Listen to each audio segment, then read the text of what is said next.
ಮಂದಾಕ್ಷಿ ನಮಗಿಹುದು ಬಲು ದೂರ ಸಾಗದದು, ಸಂದೆ ನಸುಕಿನೊಳಿಹುದು ಜೀವನದ ಪಥವು, ಒಂದು ಮೆಟುಕದು ಕೈಗೆ ಏನೋ ಕಣ್ಕೆಣಕುವುದು, ಸಂಧಿಯವೇ ನಮ್ಮ ಗತಿ ಮಂಕುತಿಮ್ಮ.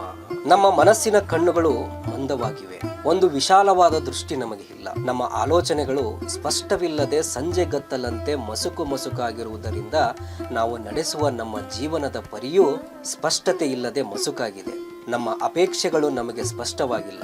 ಸರಿಯಾದ ವಸ್ತು ಇನ್ನೇನು ಸಿಕ್ಕಿತು ಎನ್ನುವ ವೇಳೆಗೆ ನಮ್ಮ ಕಣ್ಣು ಅನ್ಯ ವಸ್ತುವಿನ ಮೇಲೆ ಬಿದ್ದು ನಮ್ಮನ್ನು ವಿಚಲಿತಗೊಳಿಸಿ ಸಂದೇಹ ಮತ್ತು ಸಂದಿಗ್ಧಕ್ಕೆ ತಳ್ಳಿಬಿಡುತ್ತದೆ ಎನ್ನುವುದು ಈ ಮುಕ್ತಕದ ಹೂರಣ.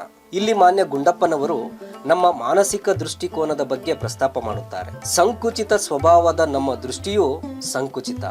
ಒಂದು ವಿಶಾಲ ಮನೋಭಾವವನ್ನು ನಾವು ಕಳೆದುಕೊಂಡಿದ್ದೇವೆ. ನಾವು ಯಾವುದೇ ವಿಚಾರವನ್ನು ತೆಗೆದುಕೊಂಡರೂ ಒಂದು ವಿಶಾಲ ಮನೋಭಾವವನ್ನು ಬೆಳೆಸಿಕೊಳ್ಳಲು ಅಸಮರ್ಥರಾಗಿದ್ದೇವೆ. ಯಾವುದೂ ಸ್ಪಷ್ಟವಿಲ್ಲ. ನಮ್ಮ ಸಂಬಂಧಗಳು ಸ್ಪಷ್ಟವಾಗಿ ಗಟ್ಟಿಯಾಗಿಲ್ಲ. ನಮ್ಮ ಸ್ನೇಹಗಳು ಗಟ್ಟಿಯಾಗಿಲ್ಲ. ನಮ್ಮ ಬೇಕು ಬೇಡಗಳ ಬಗ್ಗೆ ನಮಗೆ ನಿಖರವಾದ ಅಭಿಪ್ರಾಯವಿಲ್ಲ. ಒಟ್ಟಾರೆ ನಮಗೆ ಯಾವುದೂ ಸ್ಪಷ್ಟವಿಲ್ಲ. ಎಲ್ಲ ಮಸುಕು. ನಮ್ಮ ದೃಷ್ಟಿಯೇ ಹಾಗಿರಬೇಕಾದರೆ ನಮ್ಮ ಜೀವನವು ಹಾಗೇ ಇರುವುದು ಸಹಜ ತಾನೇ. ನಮ್ಮ ಜೀವನಗಳನ್ನೇ ತೆಗೆದುಕೊಳ್ಳೋಣ. ನಮ್ಮ ವಿದ್ಯಾಭ್ಯಾಸದಲ್ಲಿ ನಮಗೆ ನಮ್ಮ ಸಾಮರ್ಥ್ಯದ ಅರಿವಿಲ್ಲ. ಆ ಸಾಮರ್ಥ್ಯಕ್ಕೆ ತಕ್ಕಂತ ವಿದ್ಯಾಭ್ಯಾಸವಿಲ್ಲ. ಸರಿ, ಏನೋ ಓದಿದ್ದಾರೆ ಎಂದರೆ ಆ ಓದಿಗೆ ತಕ್ಕಂತ ಉದ್ಯೋಗವಿಲ್ಲ. ಓದು ಸಿವಿಲ್ ಇಂಜಿನಿಯರಿಂಗ್, ಸಾಫ್ಟ್ವೇರ್ ಕಂಪನಿಯಲ್ಲಿ ಕೆಲಸ. ಎಂತಹ ವಿಪರ್ಯಾಸ. ಸರಿ, ಏನೋ ಉದ್ಯೋಗ ಮಾಡುತ್ತಾರೆ ಎಂದರೆ ಮಾಡುವ ಕೆಲಸದಲ್ಲಿ ಆಸ್ಥೆ ಇಲ್ಲ, ಆಸಕ್ತಿ ಇಲ್ಲ ಮತ್ತು ತೃಪ್ತಿಯೂ ಇಲ್ಲ. ಅಕಸ್ಮಾತ್ ನಮಗೆ ಒಂದು ಹುಟ್ಟು ಸಿಕ್ಕಿದೆ. ನಮಗೆ ನಮ್ಮ ಜೀವನದ ಗುರಿ ಇಲ್ಲ. ನಾವು ಏನಾಗಬೇಕು ಅಥವಾ ನಮಗೆ ಏನು ಬೇಕು ಎನ್ನುವುದು ನಮಗೆ ಗೊತ್ತಿಲ್ಲ.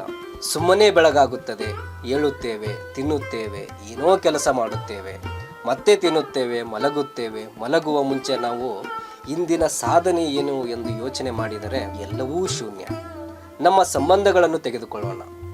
ನಮಗೆ ನಮ್ಮ ತಂದೆ ತಾಯಿಗಳೊಡನಾಗಲಿ, ಅಣ್ಣ ತಮ್ಮಂದಿರೊಡನಾಗಲಿ, ಬಂಧುಗಳೊಡನಾಗಲಿ, ಸ್ನೇಹಿತರೊಡನಾಗಲಿ, ಸಮಗ್ರವಾಗಿ ಸಮಾಜದೊಡನಾಗಲಿ ಒಂದು ಸ್ಪಷ್ಟವಾದ ಗಟ್ಟಿಯಾದ ಸಂಬಂಧವೇ ಇಲ್ಲ. ನಮ್ಮ ಸಂಸ್ಕೃತಿಯ ಬಗ್ಗೆಯಾಗಲಿ, ಸಂಸ್ಕಾರಗಳ ಬಗ್ಗೆಯಾಗಲಿ ಒಂದು ನಿಖರವಾದ ಅಭಿಪ್ರಾಯ ಮತ್ತು ದೃಷ್ಟಿಕೋನವಿಲ್ಲ. ಎಲ್ಲವೂ ಮಸುಕು. ಇನ್ನು ನಮ್ಮ ಜೀವನದ ಪಥವು ಸ್ಪಷ್ಟವಾಗಿರುವುದೆಂತೂ ಆ ಪ್ರಾಣಿಗಳ ಬದುಕಿಗೂ ನಮ್ಮ ಬದುಕಿಗೂ ಎಷ್ಟು ವ್ಯತ್ಯಾಸವಿದೆ.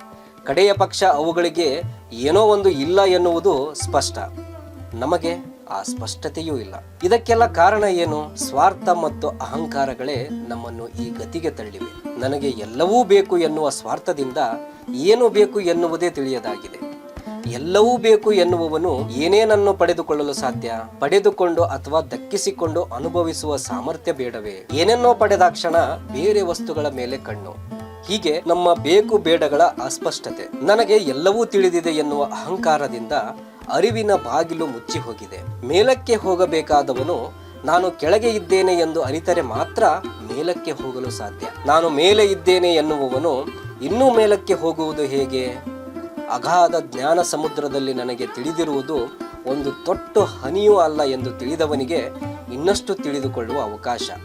ನನಗೆ ಎಲ್ಲ ಗೊತ್ತು ಎನ್ನುವ ಮೂರ್ಖತನಕ್ಕೆ ಮದ್ದುಂಟೆ. ನಾವು ಸಹ ಆತ್ಮಾವಲೋಕನ ಮಾಡಿಕೊಳ್ಳಬೇಕು.